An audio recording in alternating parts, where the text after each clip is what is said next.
反了天了！哪个不长眼的刁民进了车？瞎嚷嚷什么？路又没拦你，你那破车不会走路，怪我。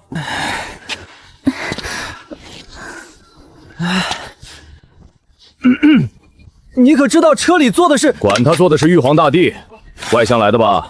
没见过水泥路，第一次走颠2下，正常。这么多石头铺地，不硌脚？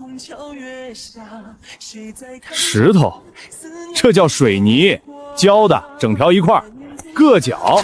你下来踩，比你脚上的鞋还软。石头还能浇？哎呦，老张，又来一个没见过水泥的。今年第几个了？第9个。主子，卷宗不是说这县穷得快死人了吗？穷得快死人的县，铺得起整条水泥大道。进城别打听县太爷啊。为何？问的人太多，烦。你们这些外乡的，一进城就逮着人问你们县太爷是不是神仙？他不是神仙，他就是个种地的。行了行了，挡道了，挪开。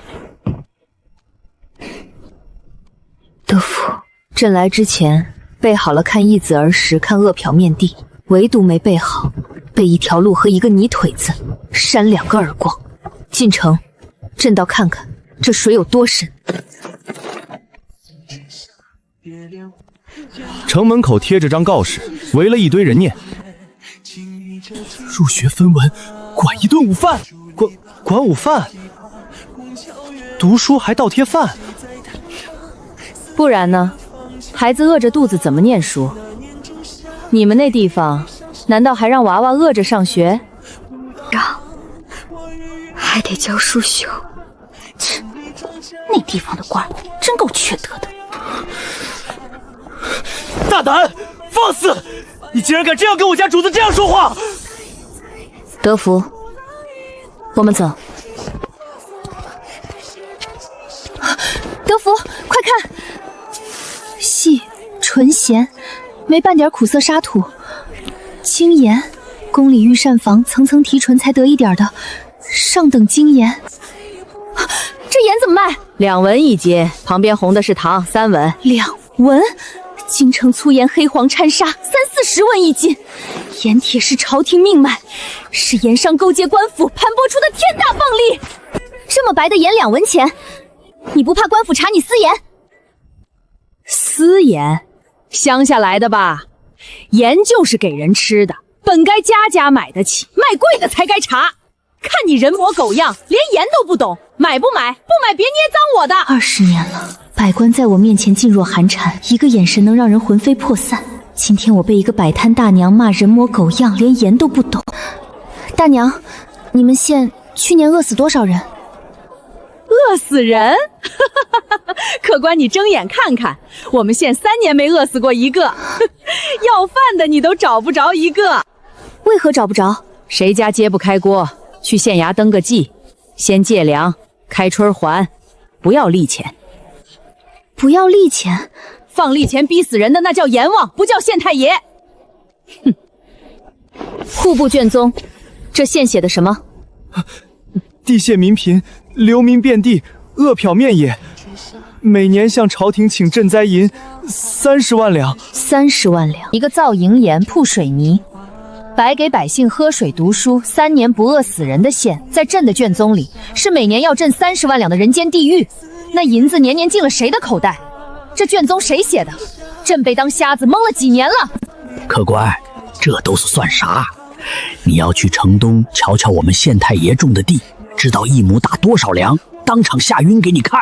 1亩打多少？300斤，那也就比玉田好些。哼，300斤，客官是1200斤。放屁！亩产1000斤，绝无可能！玉田最好的年广才300斤，你骗鬼！又一个，城里来的就是没见识。客官，你这反应跟上个月那个自称京城来的大官一模一样。我们县太爷教的化肥2种水渠缺一不可。你懂化肥吗？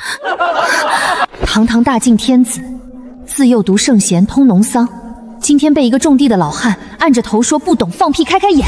上个月也来过一个京城的大官。什么大官？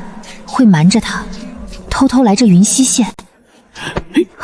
客官，地里这点还不算啥，等你看着我们县太爷、转太爷点石成金的玻璃坊，保管你当场跪下喊神仙。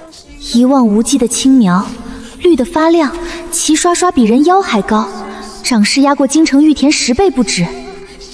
看傻了吧？这才哪儿到哪儿。老李又领着外乡人来开眼，可不，这位还说亩产1000斤是放屁呢。放屁！后生，你过来。老人家，我自幼读农书，通晓农桑，玉田最好年景300斤已是天恩，1亩1200，除非地里埋了神仙。神仙没有，化肥有。化肥又是何物？你看这苗，庄稼跟人一样，光喝水不吃饭，能长庄。化肥就是给庄稼吃的饭，我们县太爷带人烧出来的，1亩地撒几十斤。一派胡言，粪肥朕是知道的，何曾听过什么化肥？那后生你说，玉田为啥才300斤？地力有限，岁有风寒，此乃天定。放屁！放屁！是你们不会种。哼，2种化肥水渠3样，种子要选最壮的留，年年挑，肥要喂足，水要旱涝都保得住。3样齐了，1亩1200，平常事儿。你们那玉田伺候皇帝的地吧，守着一群只会念书的官，连水渠都不会修，能打300斤，我都替你们脸红。我说什么来着？你这是在骂？骂谁了？我就事论事。那皇帝吃的粮，亩产还不如我们乡下，这是我编的。土是黑的，松软湿润，跟京城那板结发硬的玉田根本不是一种东西。又揪起一株苗，根须白壮，密密麻麻，沉甸甸压手，是真的。亩产1200斤，是真的。后生，愣啥呢？敢问，这化肥2种水渠之法，可曾上报朝廷？这等利国利民之策，朝廷若推行天下，上报朝廷。后生，你是真不知道还是装不知道？3年前朝廷把我们县一笔勾销了，卷宗上写我们饿殍遍野，不闻不问。我们县太爷上的折子一封都没回过。既然朝廷当我们死了，那我们活我们的，凭啥还把心血白送上去？官府对他们置之不理，而他们却活出了自己的天地。老李，快领人回去！县太爷要查那个上月来的京城大官，正满县抓人呢。京城大官抓到了！嘘，别问，那人不是好东西，冒充商妇，想偷我们县太爷的方子，还想烧了化肥厂，被当场逮了。现在人在哪儿？真皇帝在牢里，等着你们那位真皇帝来认人呢。德福，你瞧见乞丐没有？没有，主子奴才走了一整天，一个要饭的都没瞧见。流民乞丐病倒在街边的，一个都没有。老人家，瞧病花了多少钱？瞧病不要钱啊，县太爷开的医馆，看诊抓药，穷人全免。我这把老骨头要乐3年前早死8回了。不要钱。站住！买票3文1位。洗澡还要钱？我堂堂，我就洗个澡。洗澡就给钱？瞧你这穷酸样，不会3文钱都掏不出来吧？掏不出来就别洗，脏死了！别熏着我这干净地儿。主子，您倒是说句话呀！给钱，洗。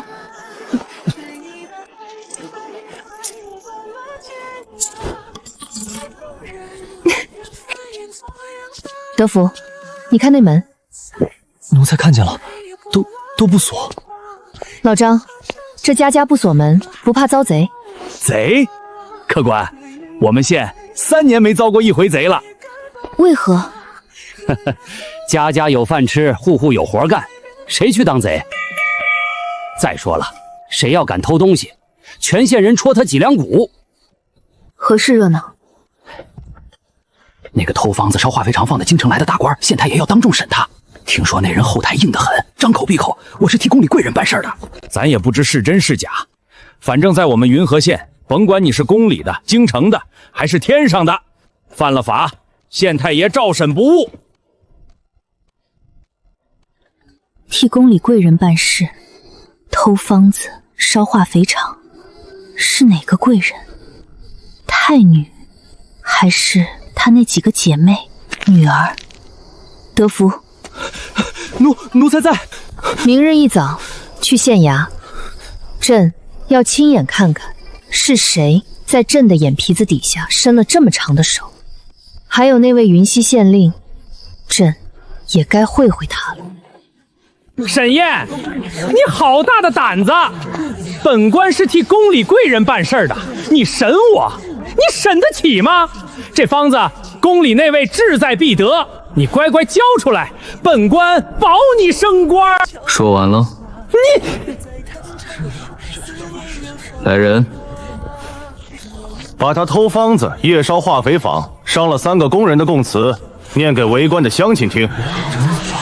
沈燕，你敢动我，宫里贵人不会放过你。你口口声声宫里贵人，我倒想问问，是哪位贵人会派你来一个饿殍面血的废县，偷一个穷县令的方子？那既然云溪县穷得饿死人，方子能值几个钱？犯得着你这么个大官亲自跑一趟，还要烧仆伤人？要么是有人早知道云溪县根本不穷，富得流油；要么是有人瞒着当今圣上，把这县当成了自家的钱袋子，既要骗朝廷的赈灾银，又要抢我云溪的方子。你说是哪一种？好一个沈燕，3言2语就把宫里贵人和骗赈灾银2条线当众串成了一根绳。你血口喷人！我要见皇帝，我要面圣！皇帝知道了，头一个砍你的头！面圣，行啊，你既是替宫里贵人办事，想必识得圣言。那本官问你，当今圣上可知道云溪县3年没饿死过一个人？圣上可知道每年30万两赈灾银，根本没到过云溪百姓手里1万。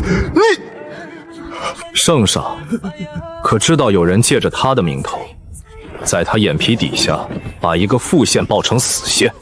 我看当今圣上什么都不知道。他坐在那金銮殿上，被你们这群人捂住眼塞住耳，他以为他的天下海晏车清，其实早就被你们啃得只剩骨头了。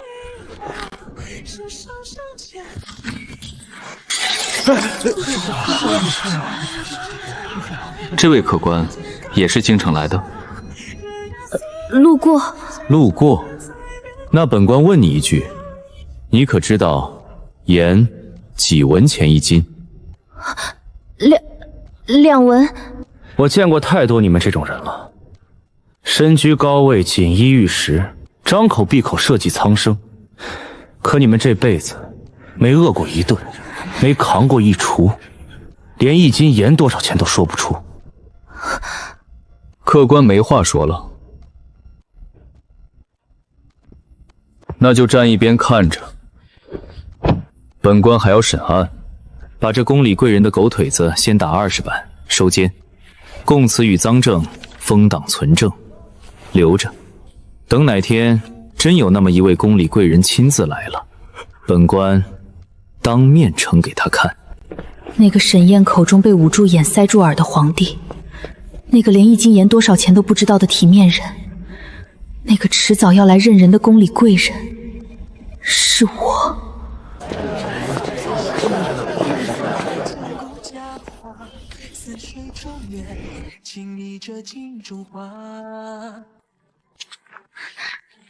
这是什么？肥皂啊！洗手、洗澡、洗衣裳，去1块顶1盆皂角，1块顶油去污酵精。这肥皂全县的人都用吗？县太爷说了，病从口入，也从手入。饭前便后要洗手，洗了手才不闹肚子。我们县3年没发过1次瘟疫，全靠它。站住！洗手、消毒、换工作服才能进。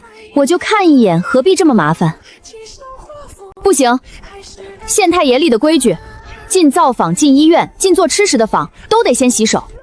你身上不知沾了多少脏东西，万一带进病菌，坏了一整锅料，谁担得起？病菌，看不见的脏东西，就藏在你这双手上。你以为干净，其实脏得很。县太爷说，人10有8九的病都是这双没洗吃进肚子里的。放肆！你可知道这位是……我管他是谁，是皇帝来了也得先洗手，不洗手门都别想进。洗。主子，他说的对，这是我40年里第一次亲手洗手。这还差不多，换上，进去吧。看你这样子，在你们老家，怕是从来没洗过手吧？是，从来没有。德福，奴才在。你说朕的太医院养着300多个太医，每年10亿一来，死的人数都数不过来。而这里，一个种地的县令，用1块肥皂，一句饭前病后要洗手，就让全县3年不生疫病。这个沈燕，她脑子里装的东西，到底是从哪儿来的？校长，不好了！知府大人带着兵把县衙围了，说沈县令私造军器，聚众谋反，要拿他下狱。沈燕，有人举报你私造军器，聚众操练，图谋不轨，人证物证俱在，还不束手就擒，跟本府回府城受审。私造军器，大人，我云溪县3年没向朝廷要过一兵一卒，匪过境，灾过年，全靠百姓自保。我训几个民兵守自己的家，这叫谋反。巧言令色，操练乡勇，私铸火器，哪一条不是死罪？来人，拿下！知府大人，我私造军器。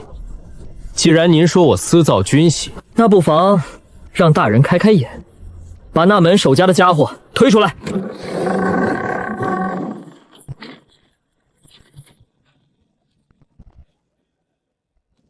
您带200兵来拿我，我这门炮一炮下去，您这200兵还能剩几个？你敢轰朝廷的兵，这就是扎铁两名，这就是谋反的铁证。谋反？我倒要问问大人，这3年云溪县年年报恶殍遍野，朝廷年年拨30万两赈灾银，这90万两银子，有一文到过云溪百姓手里吗？90万两，我们一文都没见过啊！这是假娃读书的午饭，县太爷自己搞的钱。你血口喷人！我全留着。大人，今日带兵来不是我的错，是怕我手里的东西捅到当今圣上面前，治你们的罪，对不对？沈燕，你以为凭一门炮就能跟整个朝廷斗？今日我拿不下你，明日宫里那位贵人会派1万兵来踏平你云溪县。宫里那位贵人是哪位贵人？哪来的外乡人也敢插嘴？放肆！尔等还不跪下！当今圣上御驾在此！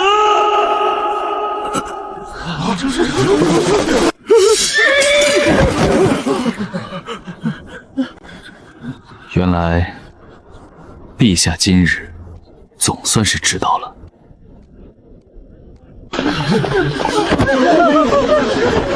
沈燕，见过陛下。大胆！见了圣驾，为何不跪？回公公，我大禁律，身有功命者，面君可不跪。再说，陛下今日是来认人的，不是来受跪的。该跪的是那些骗了陛下3年的人。都起来吧，沈燕，陪朕走走。两人并肩走过水泥长街，沈燕不卑不亢，有问必答。萧昭坐听，心越沉。陛下既想知道我这些东西从哪来，这一处，陛下该看看。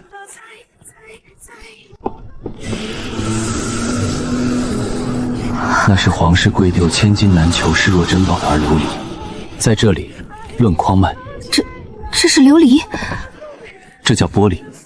陛下请看，这镜子10文钱一面，我云溪县家家都有，百姓告着他梳头整衣看自己的脸，而陛下是头一回看清自己的脸吧？沈燕，你这一身的本事，制盐、制糖、玻璃、火炮、亩产千金，3年无疫，朕遍览古今典籍，是何方神圣？你到底是何方神圣？陛下，我不是什么神圣，我只是知道一件事：百姓要的从来不多，一口干净水，一斤吃得起的盐，一亩能吃饱的地，一个不被人偷的家。我没本事，我只是把抢走的还回去而已。陛下，那个下在牢里的宫里贵人的人，奴才方才去看过了。他说，主使他偷方子，烧化肥厂，还买通知府瞒报卷宗的宫里贵人，是太女殿下。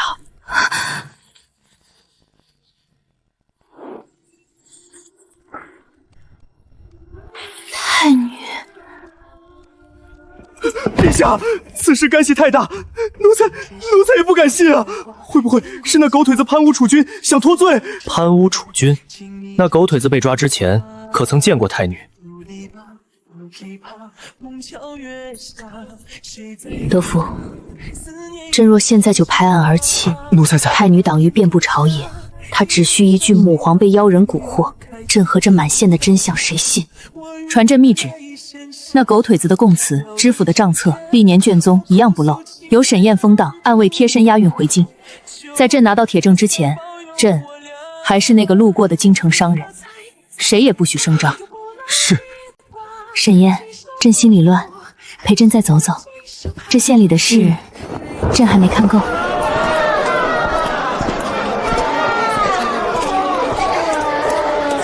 30取1，没有别的苛捐啥税，什么过路钱、铺面钱、节庆钱。啥钱？客官，你哪个山沟里来的？还过路钱？走路还要给钱？哪个挨千刀的想出来的？那官府税收这么少，够用吗？够用的很，我们县太爷会赚钱呀！盐坊、糖坊、玻璃坊，哪个不挣大钱？官府的钱从作坊里来，不从我们老百姓兜里掏。我听说啊，外头别的地方那官府狠着呢，种地交税，买盐交税，过桥交税，连家里多生个娃都要交税，把老百姓往死里榨。哎，客官，你穿的这么体面，是京城来的吧？是。哎呦，那你可遭老罪了。听说京城天子脚下税最重，老百姓最苦，皇帝住金銮殿，底下人一层层扒皮，可怜啊可怜。来，吃个包子，出门在外不容易。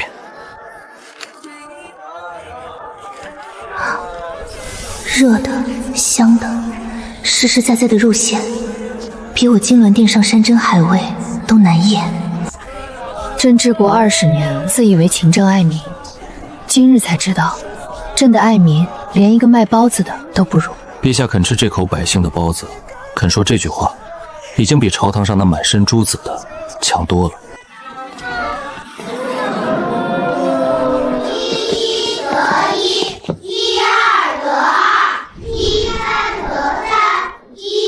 这是何物？叔叔，这是99乘法表呀。姐姐，这是99乘法表呀。乘法就是算账用的。我们县太爷说了，不会算数，长大了要被人坑。不会。哦，这么简单都不会，姐姐你好笨呀！我们县太爷说了，不会算数的人长大了找不到好活干，还会被坏人骗钱。姐姐你这么大了还不会，是不是小时候没好好读书呀？好，姐姐确实笨，姐姐回去一定好好学。这就对了，知错能改，还是好姐姐。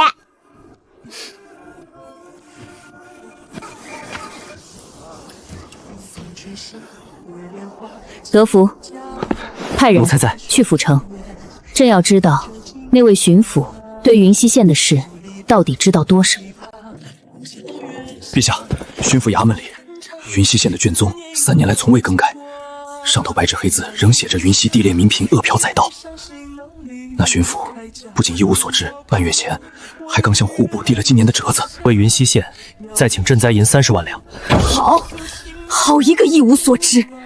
知府勾结太女中饱私囊，巡抚尸位素汤，连治下最富的县富成什么样都不知道，还年年替人伸手要银子。震得封疆大吏，震得满朝文武，竟无一人知道在这大晋境内有这么一座云溪涧。陛下，您现在明白为什么我守着这一个县，不愿入京了吗？京城那些人不是不知道云溪能让百姓吃饱，是他们根本不在乎百姓吃不吃得饱。百姓越穷，他们越好伸手。云溪富了，断了他们的财路，他们恨不得把它从地图上抹掉。我把云溪治成这样，在他们眼里不是功劳，是死罪。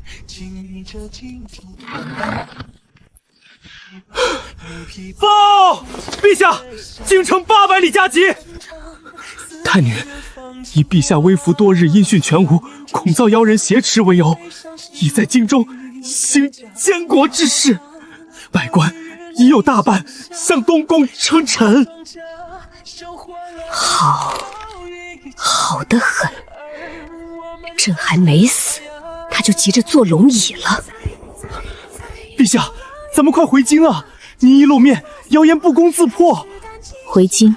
朕这一路回去，太女只需在半烙设一符，再放出风声，陛下已被妖人所害，是妖人干的。朕活着回去，是被妖人挟持的假货。他要的从头到尾就是朕回不去。既然回京是死局，那就别回去了，让京城来云溪。你说什么？凭一个县跟整个朝廷跟太女的大军斗？沈大人，你莫不是疯了？陛下，跟我来。我这个县令的家底您还没见全，请。放！我改的定妆弹，一个熟练兵一息一发，300杆就是一息300发。陛下，朝廷的审计营能做到吗？朝廷那些笨重的火铳，点一次火得半盏茶，10重里炸堂3、4。装弹，再放！这火枪能连发，装弹这么快？昨日陛下见过的那门是最小的，这门一炮下去，半里之内寸草不生。这是何物？埋进土里，人马一踩，当场炸开，一片雷区能让1万骑兵变成1万具尸体。沈燕，你私藏这等军械，按律该满门抄斩。陛下要治，随时治。可陛下不妨先想想，3年前朝廷把云溪一笔勾掉，匪患来了没人管，灾荒来了没人管。我不造这些，云溪百姓早被流匪屠了10回，屠了10回。这些东西不是用来反陛下的，是用来让百姓不再任人宰割的。好，朕这趟本是来问罪地方官的，如今看来，该问罪的在京城。沈燕，朕问你一句，太女若发兵来犯，你这云溪县守得住吗？东宫号称5万前来迎驾。迎驾？5万大军迎一个微服的女帝，这分明是来灭口的。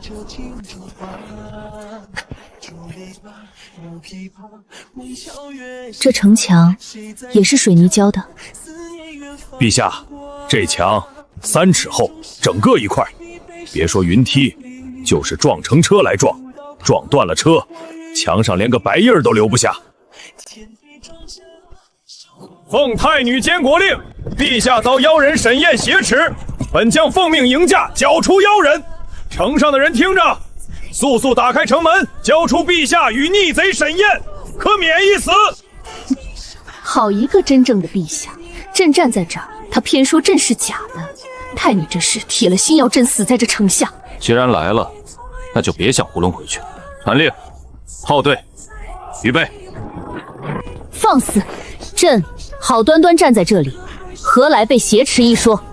妖人惯会易容惑众，尔等休想拿一个假货诓骗本将！弟兄们，攻城，活捉妖人，救出真正的陛下！好一个真正的陛下！朕站在这儿，他偏说朕是假的。太女这是铁了心要朕死在这城下。既然来了，那就别想囫囵回去。传令，炮队，预备。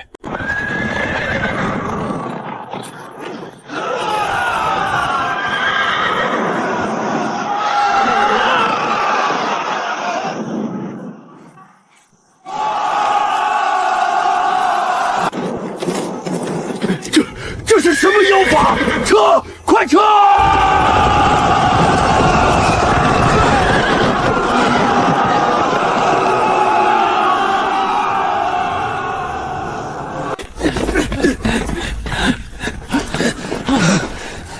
逆贼！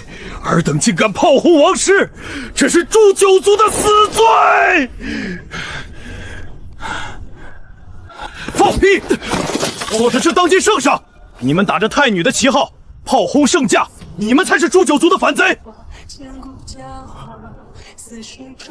陛下，是真的，是真的，陛下。现在知道了，晚了。传朕口谕，把这降将连同他亲眼所见的一切放回京城。朕要太女亲耳听他说，朕还活着，朕的云溪县一炮未损，而他的5万大军全军覆没。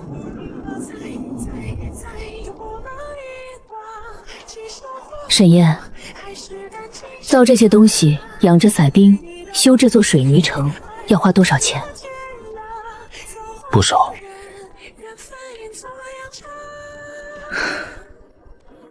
那钱从哪儿来？朝廷3年没给过云溪一文，你一个穷县令哪来这么多银子？陛下随我来。陛下好了。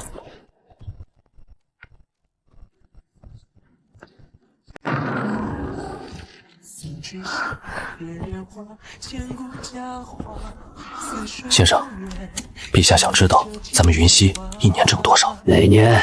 去年还是前年？去年啊，不多不多，刨去成本、工钱，给百姓的补贴，净挣420万两。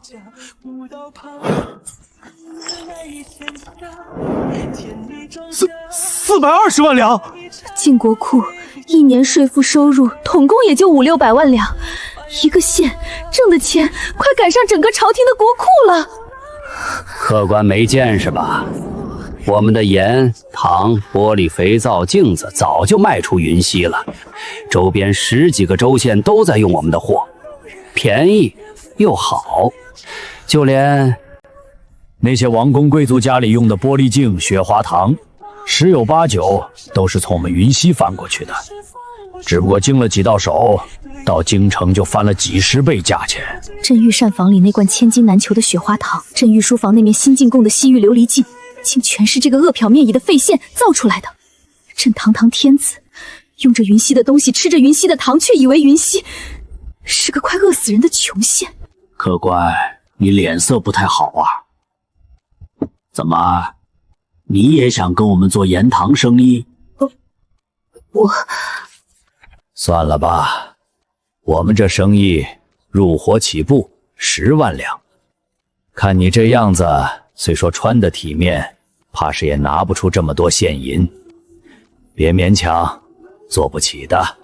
这个女帝的私库加起来，都未必有这账房商数口中起步的10万两现银。沈燕，你有富可敌国的钱，有横扫千军的兵。陛下，钱和兵于我不是用来夺天下的，是用来护着这条街上的人不被夺走的。我要的从来不是龙椅，是这条街10年、100年都这么太太平平。自知瞒不住了，正连夜赶来云溪，要向陛下请罪面圣。来得正好，朕正要跟他们算算这3年的总账。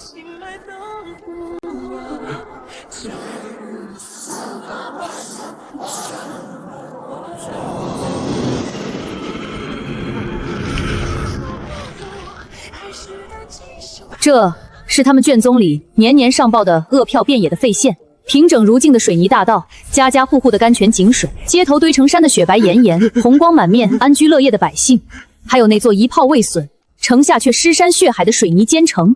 巡抚，臣在。朕问你，云溪县这3年什么光景？回陛下，云溪地界民贫，恶嫖420万两。这个恶票遍野的县，去年挣了420万两，而你年年替他向朕请30万两赈灾银。臣不知情啊，臣只是按往年卷宗照例上报。臣冤枉啊，陛下！照例上报。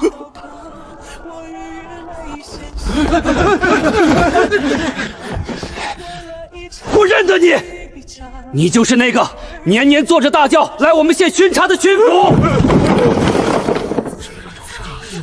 你每回来就在县城转一圈，茶都不喝一口就走，连地里长什么都没看过，回去就报我们恶殍遍野。不要，我们云溪根本不要你的赈灾银，那银子是朝廷的，是天下百姓的血汗。你年年替我们伸手要，那钱你给过我们一文吗？还给我们！把你这3年贪的一文一文都给我吐出来！把钱吐出来！年年说我们要饿死，我们饿死了吗？都是你把我们的命当成了你升官发财的本钱。陛下饶命！陛下饶命啊！臣再不敢了。百姓比朕的官清醒，朕的官只知道把百姓的死活变成账上的数字，变成升官的台阶，变成中饱私囊的由头。来人，巡抚督职纵贪，蒙蔽圣听，革职下狱，稍加追赃。知府勾结楚军，贪墨赈灾，私调兵马，围杀忠良，凌迟问斩。其余各县凡瞒报贪墨者，一律严查，绝不姑息。90万两赈灾银，连本带利，从他们家产里追出来，一文不少，还给云溪的百姓。陛下圣明！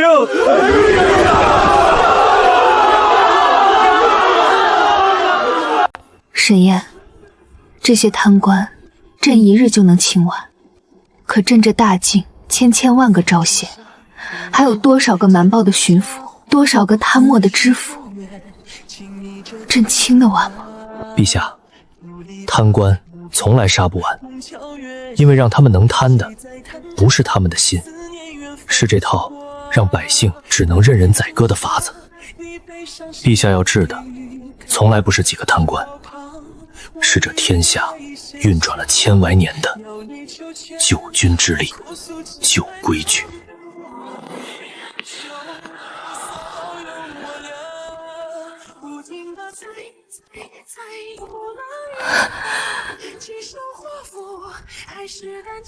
父皇，儿臣一时糊涂，是奸人挑唆。奸人？你贪墨赈灾银，买通巡抚、知府，瞒报卷宗，偷沈燕的方子，烧他的锅坊，最后发5万大军来杀你的母皇。这一桩桩是奸人替你做的。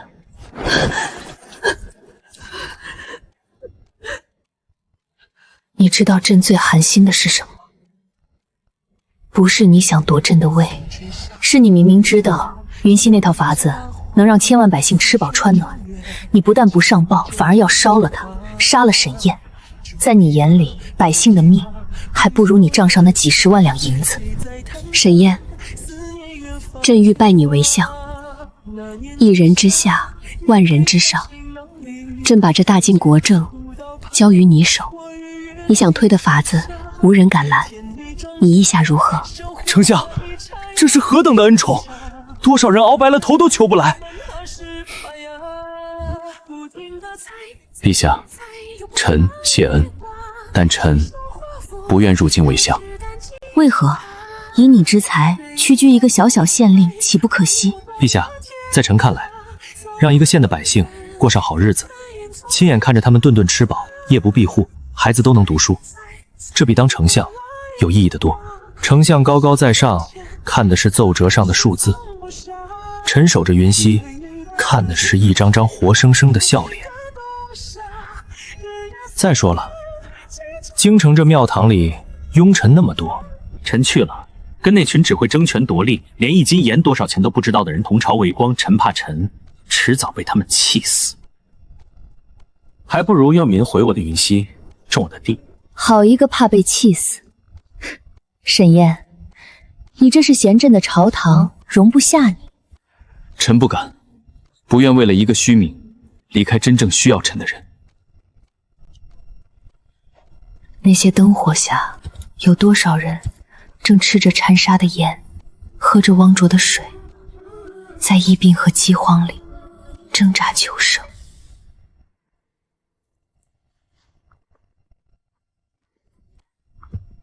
沈燕，明日你别急着回云溪，朕想跟你说几句心里话。沈燕，朕今日不是以皇帝的身份跟你说话，朕是以一个管不好这个家的家主的身份。朕的大京有3000万百姓，这3000万人里，10个有9个一辈子没吃过一口干净的盐，没喝过一口干净的水。一场旱灾，饿殍千里；一场时疫，10室9空。朕坐在这金銮殿上20年，自以为勤政，直到去了你的云溪，朕才知道，朕治下的百姓过的是什么日子，而百姓本可以过上什么日子。陛下，君不拜臣，这折下臣了。朕拜的不是你，朕拜的是云溪那3000万百姓本该有的日子。朕不留你当丞相，不要你争权，朕只求你一件事，把你云溪的那套法子，制盐、制糖、化肥2种水利、肥皂、火器，交给天下，让朕的3000万百姓都能像云溪人一样吃饱饭、喝净水，活得像个人。朕求你了。守得住一个云溪，守住一个大京。可眼前这个人，若是真心，便能让1000万个云溪在这天下生根。陛下，臣可以教。你说。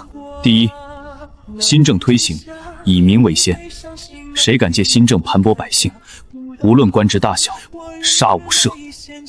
第二，盐、糖、铁、官营，平价授予百姓，断了豪商盘别的根。第三，事成之后放臣回云溪，臣不要官，不要爵，只要守着臣那一个县。准，朕全准。盐铁官营，推广化肥2种，兴修水利，广建蒙学，一一。臣殿，陛下，万万不可！盐铁官营断的是天下盐商的活路，化肥2种闻所未闻，若误了农时，谁来担责？此乃妖言惑众，动摇国本。祖宗惩罚岂能说改就改？祖宗之法不可变，祖宗之法不可变。诸位大人反对，臣懂，因为这些新政断的是诸位的财路。盐铁官营，诸位家里那些盐庄铁矿就赚不了暴利了。平价售盐，诸位囤着的私盐就成了一堆废货。诸位口口声声动摇国本，既然诸位这么有本事，这么忧国忧民，那臣把问题摆在这儿：大境3000万百姓吃不起盐，诸位谁能解决？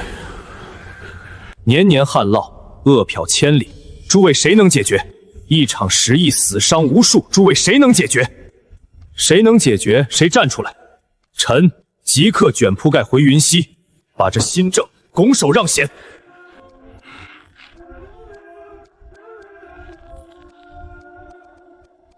皇帝老了，被一个妖人迷了心窍，要刨我们的根。既然他不仁，就别怪我们不义了。圣旨，800里加急传遍天下，兴息新政，盐铁官营，推广化肥良种，重修水利。沈宴短短主持者，封城北地的盐价分不盐的是的。朕在云溪第一次吃到那口盐时，可触动了别人的代劳，就有人要拼命。沈大人，新政推行，我等本不该多嘴，可这盐价2文钱1斤，实在是太低了。我等盐商世代经营，上下打点，运盐的脚力，晒盐的工钱，哪样不要钱？2文1斤，我们喝西北风去。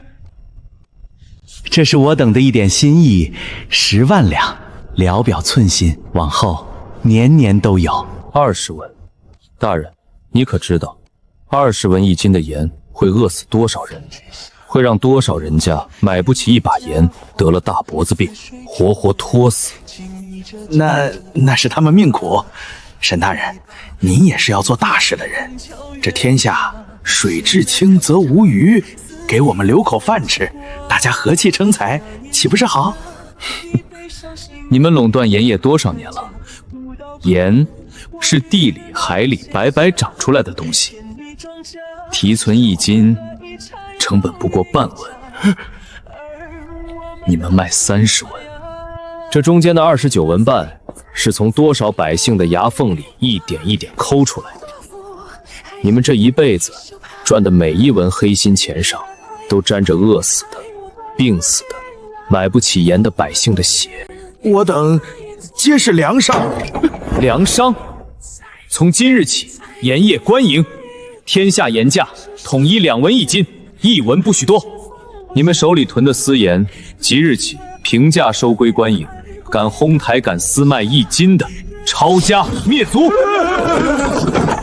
沈大人，你不能这样，这是断我们的活路啊！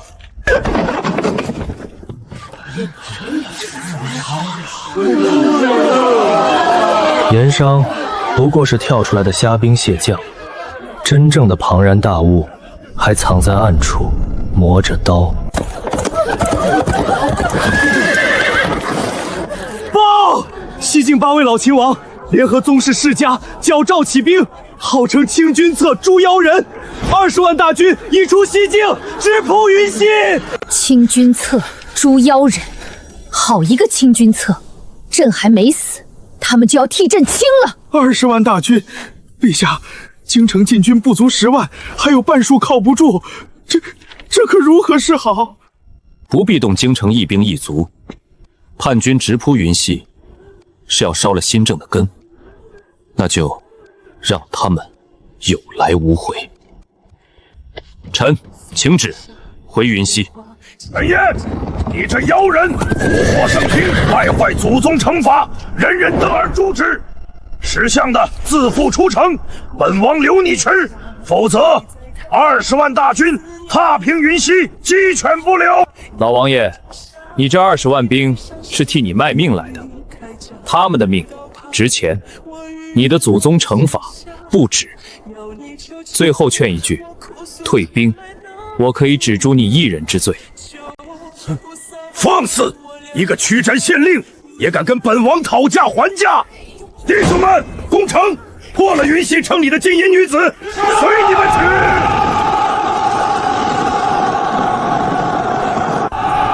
地雷起！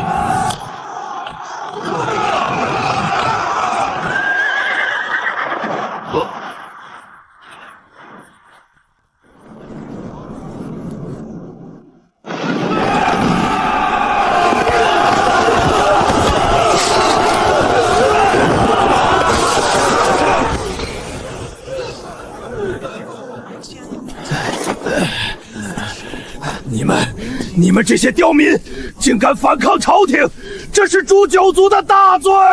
反抗朝廷？放你娘的屁！当今圣上就在我们城里！我们只认沈县令，只认当今圣上，不认你们这群矫咒起兵，想抢钱抢女人的乱臣贼子！有本事你过来啊！看老子不把你连人带马炸成天上的烟花！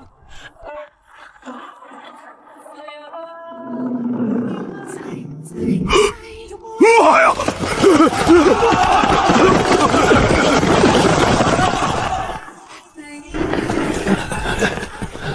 妖术，这是妖术！我大靖的祖宗惩罚20万大军，怎么会输给一座小小的县城？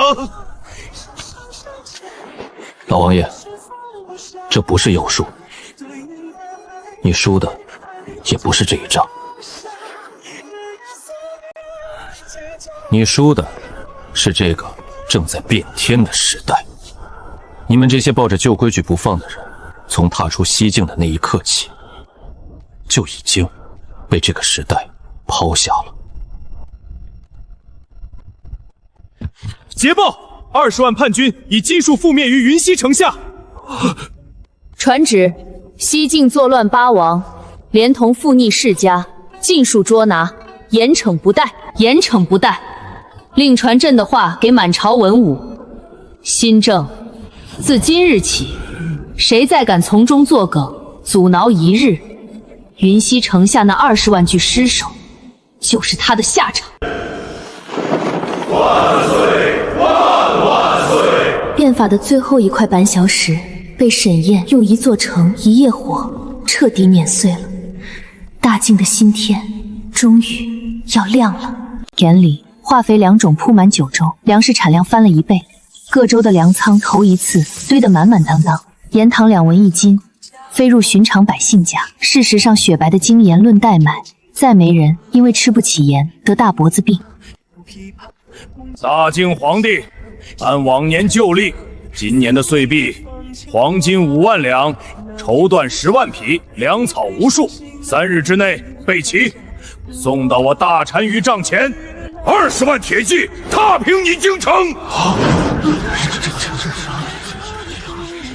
沈清，匈奴的旧例，你看该怎么回？使者，远处那座土山可看见？看见又如何？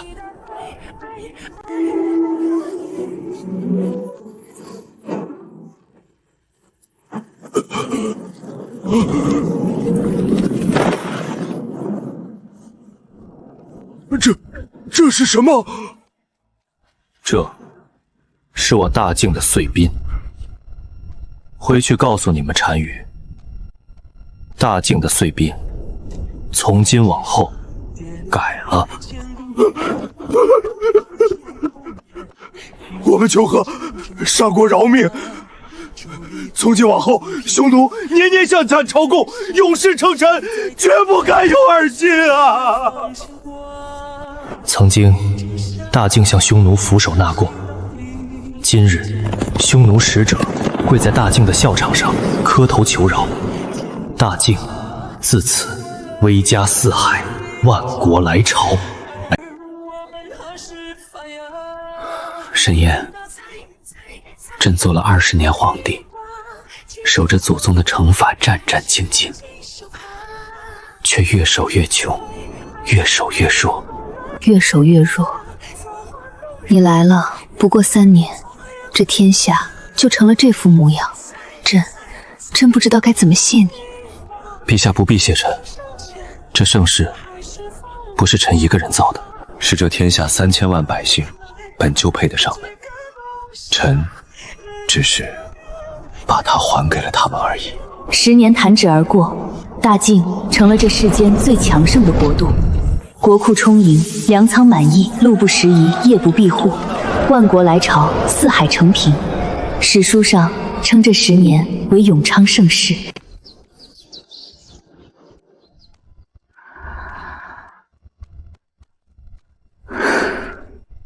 云溪的稻子该插秧了。